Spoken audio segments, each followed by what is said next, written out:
से कहा गया है। ताहम बढ़ते हैं जी आगे, बात जरा जम्मू कश्मीर की करते हैं। और जब जम्मू कश्मीर की हम बात करते हैं तो बात सियासत की करते हैं, और जब सियासत की बात होती है तो नजरें सबकी रहती हैं इलेक्शन कमीशन ऑफ इंडिया के दफ्तर पर, क्योंकि हर दिन इलेक्शन कमीशन ऑफ इंडिया के दफ्तर से कोई ना कोई फरमान जारी होता है। और रात देर गए एक और बड़ा फरमान इलेक्शन कमीशन ऑफ इंडिया की तरफ से जारी कर दिया गया है, और इलेक्शन कमीशन ऑफ इंडिया ने जम्मू कश्मीर यूनियन टेरिटरी की असेंबली की 90 निशस्तों के लिए AEROs को अपॉइंट करने और नॉमिनेट करने के हवाले से अहकामात जारी कर दिए हैं। और यह साफ कर दिया है कि AEROs की तैनाती 90 असेंबली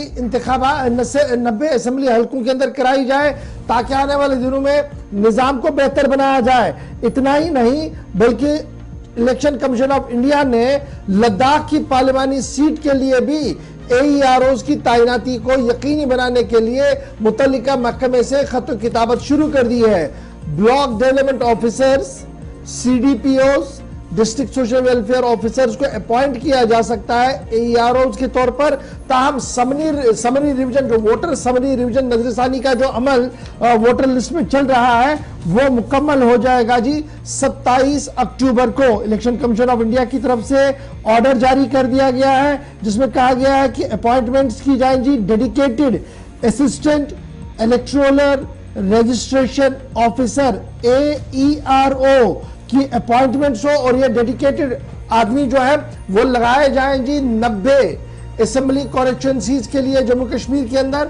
और फिल वक्त जब तक ये लगते हैं तब तक स्पेशल समरी रिवीजन जो है वो भी चल रहा है, और हतमी शेड्यूल जो है वो मई 27 को सामने रखने की बात कही जा रही है। Block development officer, child development project officers, deputy registrars, assistant regional transport officers, anti encroachment officer, assistant director, district panchayat officer, district social welfare officer, district mining officer, और इस तरीके के जुमरे के अफसरों को डेजिग्नेट करेगी जम्मू कश्मीर इंतजामिया, ताकि वो AEROs के तौर पर 90 असेंबली हलकों के अंदर काम कर सके। और इसके साथ साथ मैंने पहले ही कहा क्या कि लद्दाख के हवाले से भी बात हुई है, ताहम लद्दाख के हवाले से एक इनफरादी ऑर्डर भी जारी कर दिया गया है, जिसके तहत यह साफ कर दिया गया है कि 2 AEROs को अपॉइंट किया जाए जी लद्दाख पार्लियामेंट्री कॉन्स्टिट्यूएंसी के लिए, और समरी रिविजन्स मुकम्मल करने की भी हिदायत जो है वो जारी कर दी गई है। याद रखिएगा कि जम्मू कश्मीर के अंदर 90 असेंबली हलकों के लिए इंतखाब होना है, क्योंकि रिऑर्गेनाइजेशन एक्ट के तहत हमें 90 असेंबली सीटें मिली है। और जब ये 2 बाइफर्केशन आप देखेंगे जम्मू और कश्मीर, तो उसमें आपको ये पता लगेगा कि किस तरीके की सूरत हाल जो है वो बनी हुई है 370 और 35 के इख्तिताम के बाद। जम्मू कश्मीर असेंबली के अंदर कुल मिलाकर याद रखिएगा 90 नहीं बल्कि 114 सीटें हैं। इंतखाब सिर्फ जो होना है वो 90 असेंबली पर सीटों पर होना है। कुल तादाद जम्मू कश्मीर असेंबली की जो रिऑर्गेनाइजेशन के बाद बनी वो 114 सीटें बनी। इलेक्शन सिर्फ और सिर्फ 90 हल्के इंतखाब में कराया जाएगा।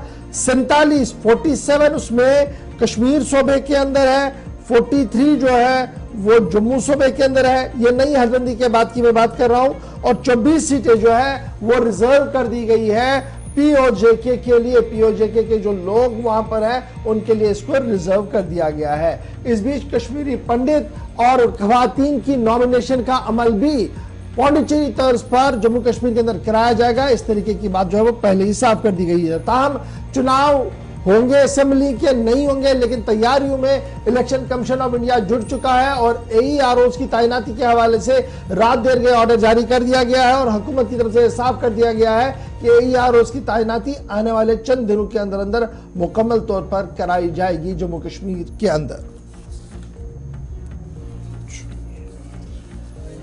चलिए जनाब अब बढ़ते हैं जी आगे, जरा बात एक और अहम और बड़ी खबर की करते हैं, और बात करते हैं ह्यूमन ट्रैफिकिंग की। और ये ह्यूमन ट्रैफिकिंग यानी इंसानों की तस्करी का मामला। आपने एक रियासत से लिया, दूसरी रियासत में डाला, एक मुल्क से लाया, दूसरे मुल्क में डाला।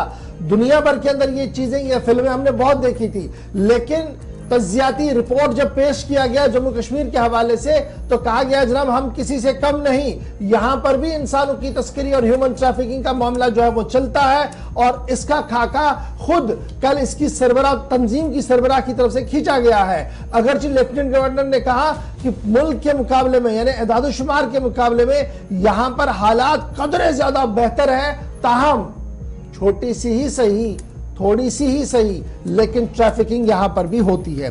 अब एदाद-ओ-शुमार क्या कहते हैं जी? ह्यूमन ट्रैफिकिंग बढ़ गई है 15.56% तक, 1% नहीं, 2% नहीं, 15.56% तक बढ़ चुकी है।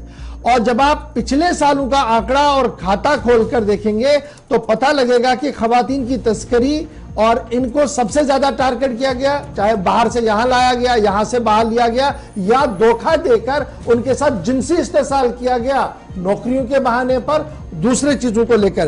कल नेशनल कमीशन बराए खवातीन का इजलास हुआ श्रीनगर के अंदर, तस्वीरें आप देख रहे हैं जी। अगरचे हमारे पास जम्मू कश्मीर के अंदर अपना कमीशन है नहीं, नेशनल कमीशन का इजलास हुआ और इस नेशनल कमीशन बराए खवातीन की चेयरपर्सन रेखा शर्मा ने जब कल एदाद-ओ-शुमार सामने रखे तो पता लगा जम्मू कश्मीर के अंदर 15.59% ट्रैफिकिंग इंक्रीज हुई है जी लास्ट ईयर साल 2021-22 के मुकाबले में। अगरचे इसे माना गया कि आइसबर्गर जो बहुत छोटा सा मामला है जी, क्योंकि मुल्क के अंदर और भी मामले चल रहे हैं, लेकिन जम्मू कश्मीर के अंदर अगर 15% के आसपास 15% भी बढ़ रहा है तो बड़ा सवाल ये है जी। एक तरफ से ये है, एनसीआरबी के डाटा को खंगालने से पता लग रहा है कि ये सारी चीजें हो रही हैं और साल 2021-22 के मुकाबले में सबसे ज्यादा हमारे पास ये है। और आगे जब उनकी तकरीर और जो बातें कल कही गई उसके बाद में एलजी साहब की भी बात रखूंगा। पहले जरा चेयरपर्सन साहिबा ने जो कुछ वहां पर बताई है, उन्होंने कहा कि अब जरूरत क्या है जी, एक वसी पैमाने पर अवेयरनेस हो और कैंपेन चलाया जाए जी, मुख्तलिफ प्रोग्रामों को हाथ में लिया जाए और स्टेट कमीशन बराए खवातीन जो जम्मू कश्मीर का है उसको फाल मुतहरिक बनाया जाए, ताकि जम्मू कश्मीर की खवातीन के मामला जो है उनका निपटारा हो सके, उसका हल हो सके। और ट्रैफिकिंग के हवाले से जब बात आई तो वजाहत उन्होंने क्या की, कहा कि यहां पर शादी के बहाने से ये जो ट्रैफिकिंग खवातीन की हो रही है वो सबसे ज्यादा है। वेस्ट बंगाल से लोगों को नौकरियों के बहाने पर यहां पर लाया जाता है और बाद में क्या कुछ होता है वो सबके सामने है। और यहाँ की खवातीन को जब बाहर लाया जाता है तो उन्हें भी रोजगार का लालच दिया जाता है और बाद में इस्तेसाल का वो शिकार बनती है। अगर जो चंद मामले एनसीआरबी के पास आते हैं और चंद में खामोशी होती है, ताहम जरूरत इस बात की है कि वसी पैमाने पर हकूक की जानकारी हो, जो क्रिटिकल लाइन्स है उनको खोल दिया जाएगा और उन्हें उम्मीद है कि चुनाव मुकम्मल होने के साथ साथ ही यहां पर अपना कमीशन भी बनेगा। ताहम गवर्नर साहब क्या कुछ कह रहे हैं, लेफ्टिनेंट गवर्नर साहब का मानना है कि हालात काबू में है, मुल्क के मुकाबले में जो एदाद-ओ-शुमार है उसके मुकाबले में जम्मू कश्मीर के अंदर कदरे बेहतर हालात है। ताहम मजीद बेहतरी के लिए जम्मू कश्मीर पुलिस की खसूसी खवातीन विंग भी काम कर रही है, एंटी एनफोर्समेंट विंग भी काम कर रही है और दीगर विंगें भी अपने अपने तरीके से काम कर रही है। जरूरत इस बात की जरूर महसूस की जा रही है कि खवातीन कमीशन को कयाम अमल में लाया जाए। और अगर इस हवाले से कोई भी हतमी बात नहीं कही गई, लेकिन कहा गया जरूर कि खवातीन की इस कमीशन को बाज़ाब्ता तौर पर फाल, मुतहरिक और बेहतर बनाया जाएगा और नए खदोखाल पर यह सारा काम जो है वो किया जाएगा। इंतजार कीजिएगा सिर्फ चंद दिनों का। अब यह इंतजार चंद दिनों का 2019 में शुरू हो गया था, 2023 तक आ गया। सिर्फ खवातीन कमीशन की बात नहीं है, हमारे पास नेशनल ह्यूमन राइट्स कमीशन नहीं है, और भी बहुत सारे कमीशन डिफंग है, लेकिन ये वो कमीशन था जहां पर हजारों की तादाद में केसेस पड़े थे, बंद हो गया। बाद में क्या हुआ